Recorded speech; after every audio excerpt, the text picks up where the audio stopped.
चंद्रपूर महापालिकेबाबत काँग्रेसमध्ये घडलेल्या गोंधळानंतर पक्षश्रेष्ठींची तातडीची बैठक झाली। या बैठकीनंतर तोडगा निघाला असून गटनेता हा प्रदेशाध्यक्ष ठरवणार असून महापौर, खासदार प्रतिभा धानोरकर आणि स्टँडिंग कमिटीबाबत काँग्रेस विधिमंडळ नेते विजय वडेट्टीवार निर्णय घेणार असल्याचा निर्णय झालाय। चंद्रपुरातील काँग्रेस नगरसेवकांचा गट स्थापन करण्याच्या हालचालीनंतर मोठा गोंधळ निर्माण झाला होता।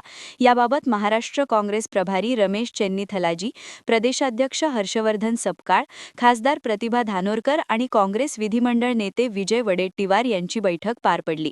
या बैठकीत चंद्रपूरच्या परिस्थितीबाबत सविस्तर चर्चा झाली।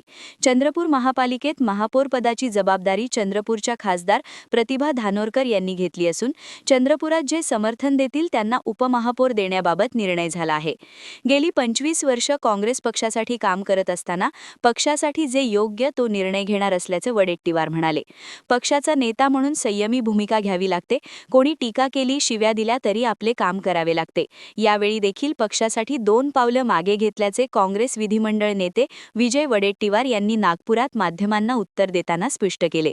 चंद्रपुरात उद्भवलेल्या स्थितीत भाजपने सत्ता स्थापनेसाठी हालचाली सुरू केल्या असून नगरसेवकांना विविध प्रलोभनं दिली जात आहे। नगरसेवकांना 1 कोटी रुपये पद देण्याचे आमिष दाखवण्यात आल्याचा गंभीर आरोप वडेट्टीवार यांनी केला। काँग्रेस आणि भाजपला सत्ता स्थापन करण्यासाठी इतरांच्या पाठिंब्याची आवश्यकता आहे। अशावेळी पद आणि पैसा यामुळे जादू होणार का, अपक्ष बळी पडणार का, हा प्रश्न असल्याचं वडेट्टीवार म्हणाले। महाराष्ट्र सदन प्रकरणी ज्येष्ठ मंत्री छगन भुजबळ यांना क्लीन चिट मिळाली असून भाजपबरोबर गेल्यावर सगळ्यांवरचे आरोप धुवून निघतात। भाजपकडे पॉवरफुल मशीन असल्याने जे त्यांच्याकडे जातात ते स्वच्छ होऊन बाहेर निघतात, असा टोला वडेट्टीवार यांनी लगावला। छगन भुजबळ हे 2.5 वर्ष तुरुंगात गेले, त्याची भरपाई कशी होणार? ज्यांनी त्यांच्यावर आरोप केले त्याचं काय, असा सवाल वडेट्टीवार यांनी यावेळी उपस्थित केला। त्याच्यापूर्वी कालचा रात्रीचा अध्याय जो झाला, गट नोंदणीचा प्रयत्न झाला, त्याच्या बैठकीबद्दल सांगा, काय समज देण्यात आली? तुम्ही तुमच्या हिशोबाने बोला। आज सकाळी झूम मीटिंग झाली। सगळे वरिष्ठ आमचे त्या झूम मीटिंग मध्ये होते। प्रभारी होते, प्रदेशाध्यक्ष होते, प्रभारी सचिव पण होते। आता आमच्याकडे संख्याबळ फक्त 27 आहे आणि आमच्या बरोबर अलायन्स जे पार्टनर आहेत त्यांचे 3, पप्पू देशमुख, असे 30 संख्याबळ आहे। उर्वरित 4 संख्या जी लागते सत्ता स्थापन करायसाठी, याची जबाबदारी खासदार धानोरकरांनी घेतलेली आहे आणि त्यांच्या संदर्भात महापौर सुद्धा काँग्रेसचा आणि त्यांनी जे नाव देतील त्यांना महापौर करायचं ठरलेलं आहे आणि गटनेता सुद्धा एकमत झालेला आहे। एकमत म्हणण्यापेक्षा प्रदेशनी जो गटनेता दिला, नाव दिलेला आहे, त्याला गटनेता करायचं ठरवलं आहे आणि स्टँडिंग कमिटी 5 वर्ष ती माझ्या बाजूला राहील असं त्या ठिकाणी ठरलं आणि जे येणारे आहेत सोबत त्यांना उपमहापौर द्यायचं आणि स्टँडिंग कमिटीमध्ये सदस्यत्व द्यायचं, अशी चर्चा झाली।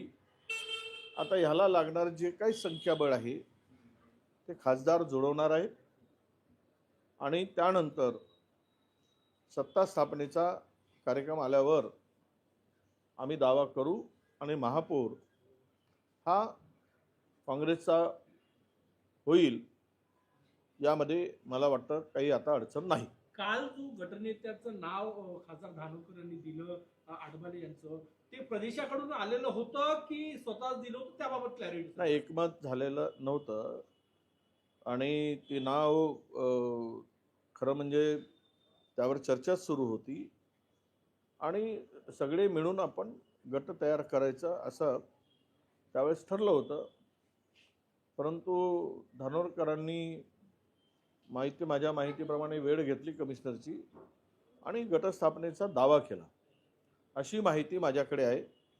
मला या पलीकडची काही माहिती नाही। पद्धतीने उशिरा ही सगळी गटनोंदणी झाली, कार्यालयाकरता सरकारी 6 वाजता बंद होतं, त्यानंतर झाली। तुम्हाला वाटतं यामध्ये काहीतरी वेगळं होतं, कोणाची मदत छुप्या पद्धतीने खासदाराला होतं? नाही, हे अशी चर्चा आहे, पण मला त्यावर विश्वास वाटत नाही. आणि कमिशनराकडे कोणाचे फोन गेलेत असे मला काही लोकांनी सांगितलं. मला त्यावर माझ्याकडे पुरावा नसल्यामुळे किंवा माहिती नसल्यामुळे मी बोलणं ते उचित होणार नाही. पण काल संध्याकाळी 6 नंतर ऑफिस बंद झाल्यानंतर जर गटस्थापना होत असेल तर तो कार्य त्या आयुक्तांनी का निर्णय कसा घेतला तो आयुक्तांचा विषय आहे. त्यामुळे त्यात वादात पडण्याची माझी मुळीच इच्छा नाही. विजू काल काही नगरसेवक जे दुसऱ्या नंतर आले त्यांनी थेट आरोप केला की खासदारांचा भाजपासोबत संबंध नाही, थेट आरोप केले. आता त्यांच्याकडे काही ती माहिती असेल तर मला माहीत नाही, पण माझ्याकडे अशी कुठली माहिती नाही आहे. त्यामुळे मी त्या आधारावर बोलणं, आता नगरसेवकांकडे काय माहिती आहे, बाकीच्या नेत्यांच्याकडे काही माहिती असेल त्या आधारावर ते बोलत असतील. पण मला तरी कुठेही माझ्याकडे अशा प्रकारची माहिती नाही. त्यामुळं मी यावर अधिक बोलणार नाही. तुम्ही बोलले की आता 30 संख्याबळ आहे, 27 काँग्रेसचे आणि स्थानिक आघाडीचे 3 असे 30 वरचं संख्याबळ हे खासदार महोदय जोडवे. पण तुमचा पण प्रयत्न राहील का ते संख्याबळ जोडवण्यासाठी की त्यांच्यावर जबाबदारी दिली? नाही, असं आहे, मेयर त्यांना त्यांच्या मनाप्रमाणे पाहिजे, त्यामुळे त्यांचा अट्टहास आहे, मुद्दाम शब्द वापरतो. त्यामुळं त्यांनी संख्याबळ, आता मेयर जर त्यांना पाहिजे किंवा त्यांच्याकडून त्यांना करायचं आहे तर ते संख्याबळ जोडवण्यासाठी त्यांनी मान्यता दिली आहे की मी संख्याबळ जोडवणार आहे. त्यामुळे संख्याबळ जुळवतील असं मला वाटतं. तुमचे 14 नगरसेवक त्या गटामध्ये नोंदणी कधी करणार आहे हा एक पहिला प्रश्न. दुसरा, या सगळ्या वादाचा आणि याचा फायदा घेण्यासाठी भाजप त्या ठिकाणी सज्ज आहे. ते पण दावा करतात की आम्ही सत्ता स्थापन करणार. त्यांचा संपर्कही सुरू झालेला आहे युबीटी सोबत, जे अपक्ष निवडून आले त्यांच्यासोबत. नाही, सगळ्याबरोबरच आहे. सत्ता त्यांच्याकडे आहे, प्रचंड पैसा आहे. त्यातून त्यांनी मोठमोठ्या ऑफर या सगळ्यांना दिल्या आहेत. माझ्या कानावर जे काही ऑफर आहे तर माहितीप्रमाणे 1-1 कोटीची ऑफरसुद्धा दिल्याची माहिती माझ्याकडे आहे नगरसेवकांना, आणि पदही देण्याची ऑफर दिली आहे. त्यामुळं हे पद आणि पैसा यामुळं काय जादू होते हे आत्ता सांगणं कठीण आहे. किती त्याला बळी पडतात, बळी पडणार नाही, हे आज त्यावर बोलणं होणार नाही. पण सत्ता स्थापन करताना दोघांनाही दुसऱ्यांची मदत घेतल्याशिवाय सत्ता स्थापन करता येणार नाही. उभाटांची भूमिका, कालच माझी जी काही चर्चा झाली, त्यांनीसुद्धा वंचित बरोबर आघाडी करून 8चा गट स्थापन केलेला आहे. आणि हे 8चा गट स्थापन करत असताना 2 अपक्ष जे निवडून आले, जे काँग्रेसचे होते, जे 2-2, 3-3 वेळचे नगरसेवक होते, सिनियर काँग्रेस लीडर होते, त्यांची तिकीट कापल्या गेली. आता तुम्ही म्हणाल की कोण कापली, यावर मला बोलायचं नाही. पण तिकीट कापल्यानंतर ते 2 नगरसेवकांची भूमिका ही फार महत्त्वाची असणार आहे. माझ्याशी बोलताना त्यांनी स्पष्ट भूमिका मांडली की आम्ही मेयर कोण असणार यावर निर्णय घेऊ, अन्यथा आम्हाला मोकळीक आहे दुसरा निर्णय घेण्यासाठी, अशी धमकीसुद्धा त्या 2 नगरसेवकांनी दिलेली आहे. महापौर करायची जबाबदारी. त्यामुळं एकूण 10चं संख्याबळ, मनसेचे 6, वंचितचे 2 आणि ह्या 2 अपक्ष असे मिळून 10 लोकांनी आम्ही भूमिका स्वीकारणार, अशी चर्चा माझ्या कानावर आलेली आहे. महापौर करायची आता पुरेशी जबाबदारी ही खासदारांची आहे. असं आहे की त्यांनी जबाबदारी स्वीकारलेली आहे आणि ते म्हणतायत की मी संख्याबळ जोडवणार आणि आमची कुठे मदत लागली तिथे आम्ही पण मदत करू. हा वाद संपला असं समजायचं का आता?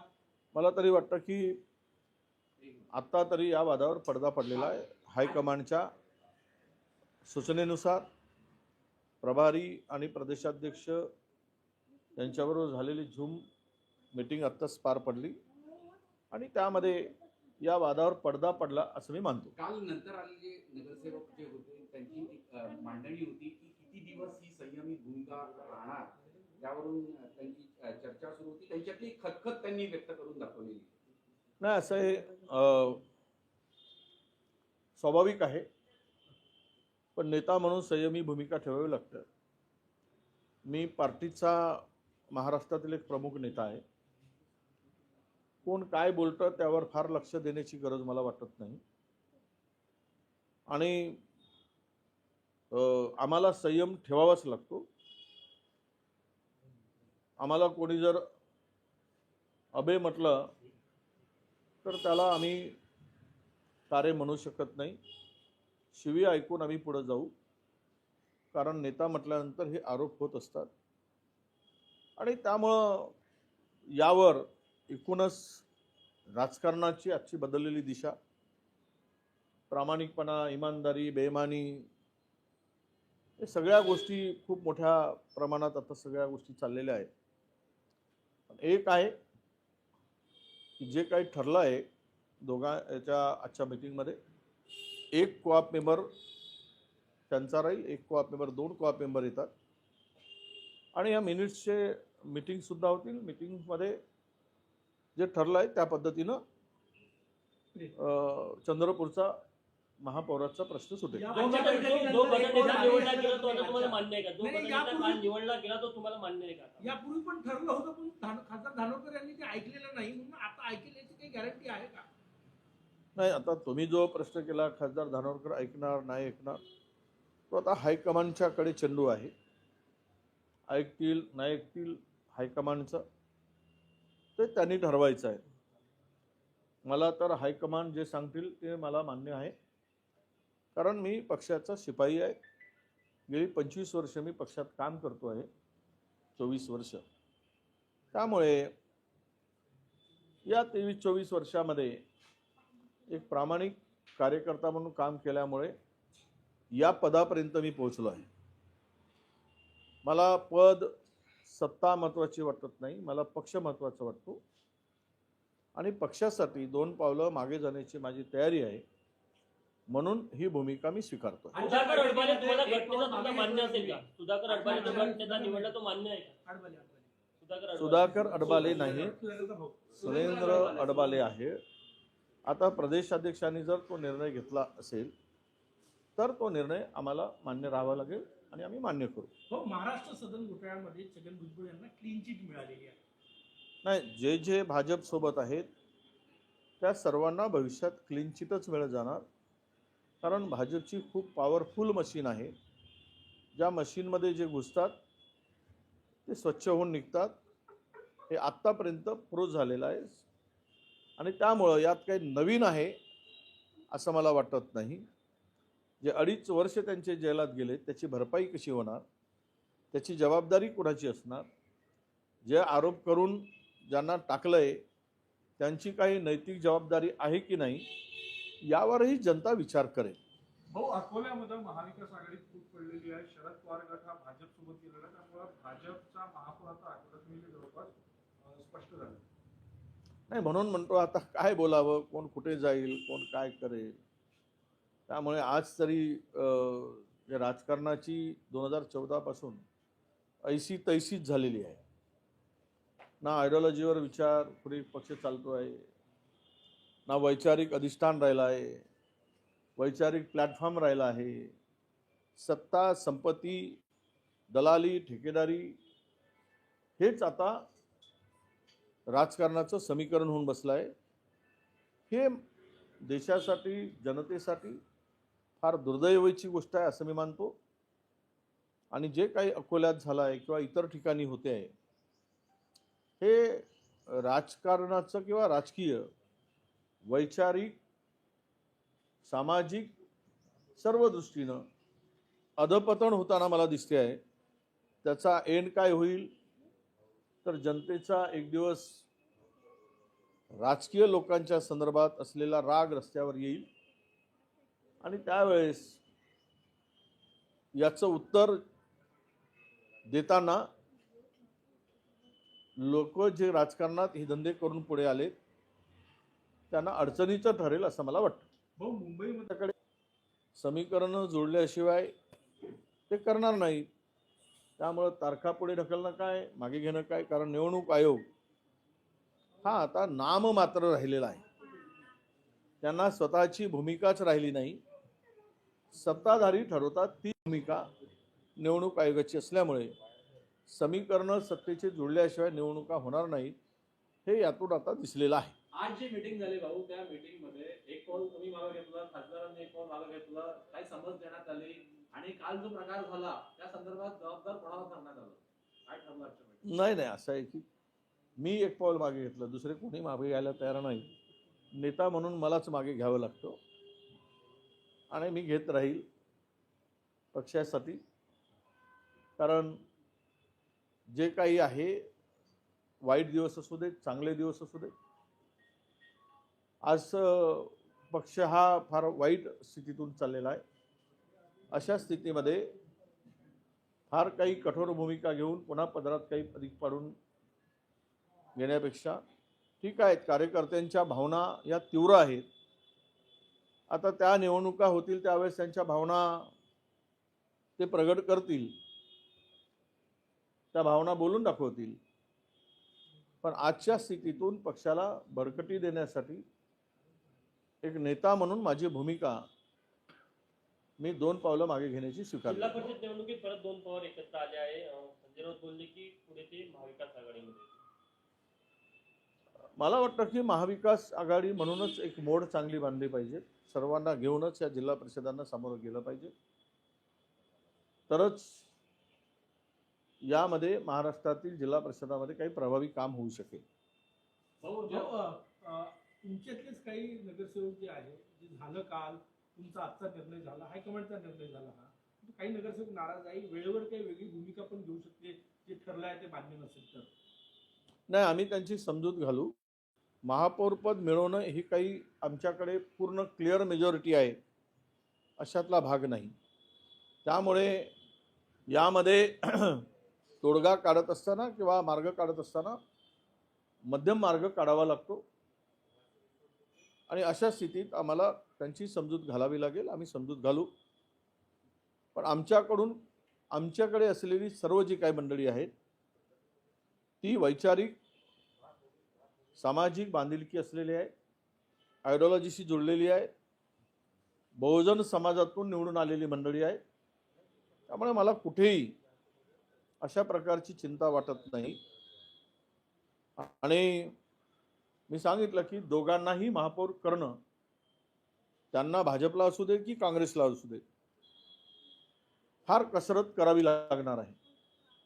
कारण ज्या लोकांचा गट झालाय 10 लोकांचा, त्यावर सत्तेचे समीकरण आता स्थिर झाले आहे. ती 10 माणसामध्ये 8चा गट आणि 2 अपक्ष, आणि अपक्षांनी सुद्धा आम्ही 10 एकत्र आहोत अशा प्रकारची भूमिका स्वीकारल्याची माहिती माझ्याकडे आहे. अशा स्थितीत सत्ता स्थापन करताना अडचणी आहेत, त्या अडचणी खासदार दूर करतील, कारण त्या स्थानिक खासदार आहेत असा मला विश्वास आहे. भाऊ तुमच्याकडे भाऊ एक शेवट प्रश्न आहे. क्या आप भी चाहते हैं जटिल रोगों पर विशेष रूप से आयुर्वेदिक उपचार? तो मिलिए 77 वर्षों से आयुर्वेद सेवा में लगी हुई शिवशंकर आयुर्वेदिक एजेंसी। अनुभवी वैद्य डॉक्टर, सभी प्रसिद्ध कंपनियों की दवाइयाँ और सभी प्रकार की जड़ी बूटियों और रोग प्रतिकारक शक्ति बढ़ाने के लिए कई प्रकार की दवाइयाँ प्राप्त करने का एकमात्र विश्वसनीय स्थान। हमारे यहाँ सभी प्रतिष्ठित कंपनियों की दवाइयाँ उपलब्ध है। समय सुबह 10 बजे से रात 9 बजे तक, तो फिर इंतजार किस बात का। महाजन मार्केट के पास टेम्पल बाजार रोड, सीताबर्डी, नागपुर। 8605245080 9112079000।